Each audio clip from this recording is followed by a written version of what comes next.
क्या मैथमेटिक्स में सभी फंक्शंस सेम होते हैं? बिल्कुल नहीं। कुछ ऐसे फंक्शंस होते हैं जिसमें एक इनपुट का एक आउटपुट होता है। कुछ फंक्शंस ऐसे होते हैं जिसमें मल्टीपल इनपुट्स के एक सेम आउटपुट मिलता है हमें। तो आज हम इसी में बात करेंगे जिसको बोलते हैं हम types of functions. Types of functions को समझने के लिए थोड़ा हम प्रीवियस लेक्चर्स को रिपीट कर लेते हैं जो हमें टाइप्स ऑफ फंक्शंस को समझने में हेल्प करेगा। सबसे पहले है ऑर्डर्ड पेयर्स। ऑर्डर्ड पेयर्स क्या होते हैं कि किसी भी डेटा को, ऑब्जेक्ट्स को हम कोई मखसूस कोई स्पेसिफिक कोई ऑर्डर देके लिखे, उसको बोलते हैं हम ऑर्डर्ड पेयर्स। उसके बाद है कार्टेशियन प्रोडक्ट। दो सेट्स अगर गिवन हो, जैसे ए सेट और बी सेट है, तो उन दोनों सेट के जो सभी ऑर्डर्ड पेयर्स बनेंगे, उन ऑर्डर्ड पेयर्स के सेट को बोलते हैं हम कार्टेशियन प्रोडक्ट। अब इसी कार्टेशियन प्रोडक्ट से मखसूस अगर हम कोई पेयर निकाल के अलग से सेट बनाए तो उसको बोलेंगे हम रिलेशन। रिलेशन जो होता है वो इस कार्टेशियन प्रोडक्ट का ही सबसेट होता है। उसके बाद है फंक्शन। फंक्शन क्या होता है कि स्पेशल टाइप ऑफ रिलेशन होता है। मतलब फंक्शन में दो कंडीशन होती हैं। सबसे पहले कि हर इनपुट का एक ही आउटपुट होना चाहिए, जैसे 1 का ए है, 2 का बी है, 3 का बी है। कोई भी इनपुट वाला एलिमेंट रिपीट नहीं हो रहा है। और दूसरी कंडीशन ये होती है कि अगर फंक्शन ए टू बी है तो ए फर्स्ट सेट है, तो फर्स्ट सेट के सारे मेंबर्स इंक्लूड होने चाहिए। जैसे फर्स्ट सेट में यहाँ पे 1 2 3 है, तो ये 1 2 3 इस फंक्शन में तीनों इंक्लूड है, मतलब 1 2 3 तीनों इंक्लूड है। तो ये दो कंडीशन सेटिस्फाई होंगी तो उस रिलेशन को हम बोलते हैं फंक्शन। ओके, उसके बाद है डोमेन, रेंज और को डोमेन। डोमेन क्या होता है? कोई भी फंक्शन हो तो उसमें जो फर्स्ट एलिमेंट होंगे उसको बोलेंगे हम डोमेन। जो यहाँ पे 1 2 3 है तो डोमेन होगा 1 2 और 3।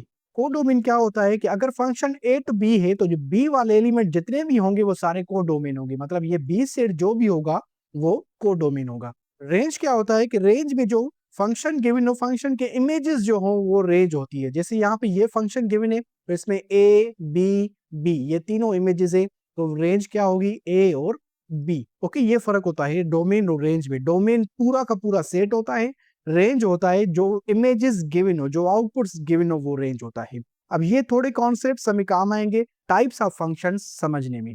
अब ये टोटल फंक्शन के टाइप्स होते हैं, इसको हम वन बाय वन स्टडी कर लेते हैं एग्जांपल के साथ। सबसे पहले है इंट फंक्शन। इंट फंक्शन का मतलब है कम से कम कोडोमेन का एक एलिमेंट अनयूज्ड हो, उसको यूज ना किया हो, रिमेनिंग हो।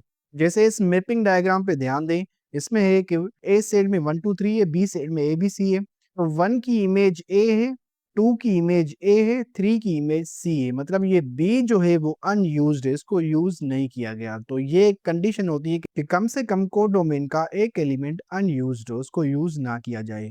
तो जब यूज ना किया जाएगा तो उसका मतलब होगा रेंज उस कोडोमेन का प्रॉपर सबसेट बनेगा। अब देखें, जैसे ये कोडोमेन है, बी सेट है ए बी सी के बराबर, और इस फंक्शन की रेंज ये बनी है ए और सी। तो देखें कि ए और सी इस बी सेट मतलब कोडोमेन का प्रॉपर सबसेट है। उसके बाद है आंट फंक्शन। आंट फंक्शन का मतलब होता है जब कोडोमेन के सारे एलिमेंट यूज किए जाएं, कोई भी रिमेनिंग ना हो, तो उसको बोलते हैं हम आंट फंक्शन।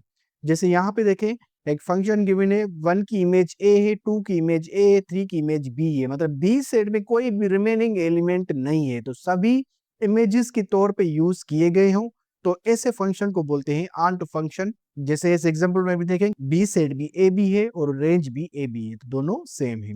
तीसरा है one one function. One one function की कंडीशन सिंपल है कि जब एक इनपुट की एक आउटपुट हो, कोई भी आउटपुट रिपीट ना हो, तो उसको बोलेंगे हम वन वन फंक्शन। यहाँ पे भी यही लिखा हुआ है, a function in which different inputs have different outputs is called one one function. मतलब every input has unique output, मतलब हर इनपुट की एक यूनिक आउटपुट हो, कोई भी आउटपुट रिपीट ना हो, तो उसको बोलेंगे हम वन वन फंक्शन। अब इसमें एक चीज नोट करें कि इसमें डी एलिमेंट जो है यूज ना किया गया है, तो इस पे वन वन फंक्शन को कोई भी फर्क नहीं पड़ता, भले आउटपुट सारी यूज किए गए हो या ना किए गए हो।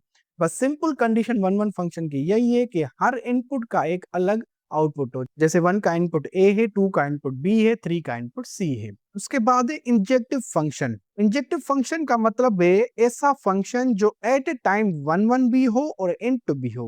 वन वन का मतलब होता है कि हर इनपुट का एक डिफरेंट आउटपुट हो, मतलब किसी भी दो इनपुट का एक सेम आउटपुट नहीं होना चाहिए। और इंट फंक्शन का मतलब होता है कि कोडोमेन का कम से कम एक एलिमेंट अनयूज्ड हो, उसको इमेज के तौर पे, आउटपुट के तौर पे यूज ना किया गया हो। तो इस फंक्शन में भी देखें, ए टू बी है फंक्शन, तो हर इनपुट का एक यूनिक आउटपुट है। जैसे 1 का ए है, 2 का बी है, 3 का सी है। तो हर इनपुट का यूनिक आउटपुट है, और डी जो है वो कम से कम एक एलिमेंट उसका अनयूज्ड है।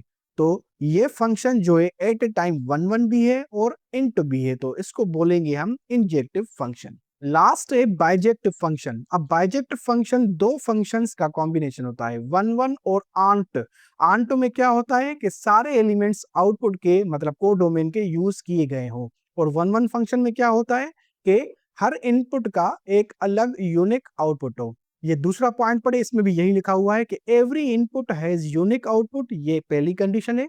And all the elements of codomain are used, सभी कोडोमेन के एलिमेंट्स यूज किए गए हो। अब कोडोमेन के एलिमेंट्स ये हैं ए बी सी। अब इस मैपिंग डायग्राम से खुद आप देखें कि हर इनपुट का एक यूनिक आउटपुट है, और कोडोमेन के सारे एलिमेंट्स भी यूज किए गए हैं एज इमेजेस। जब बाइजेक्टिव फंक्शन होता है 1 1 और आंट फंक्शन होता है, तो उसको हम बोलते हैं 1 1 करेस्पॉन्डेंस। 1 1 करेस्पॉन्डेंस भी यही होता है कि वो हमेशा बाइजेक्टिव फंक्शन होता है, मतलब उसमें हर इनपुट का एक यूनिक आउटपुट होता है, और कोडोमेन के सारे एलिमेंट्स भी यूज किए जाते हैं। तो इस किस्म के फंक्शन को बोलते हैं हम 1 1 करेस्पॉन्डेंस या बाइजेक्टिव फंक्शन।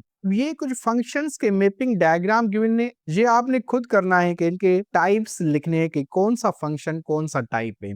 आप वीडियो को पास करके ये इसके टाइप्स आप खुद कर ले प्रैक्टिस के तौर पे, तो इस लेक्चर के एंड में मैं इनके सारे आंसर्स भी दे दूंगा। आज हमने टाइप्स ऑफ फंक्शंस कवर कर लिए, सारे समझ लिए हमने डिटेल से। अगले लेक्चर में हम ordered pairs, Cartesian product, relations और फंक्शंस, इनके डिटेल में न्यूमेरिकल्स करेंगे, प्रैक्टिस न्यूमेरिकल्स करेंगे, जो कि हमें टेक्स्ट बुक में भी गिवन है। तो मिलते हैं अगले लेक्चर में।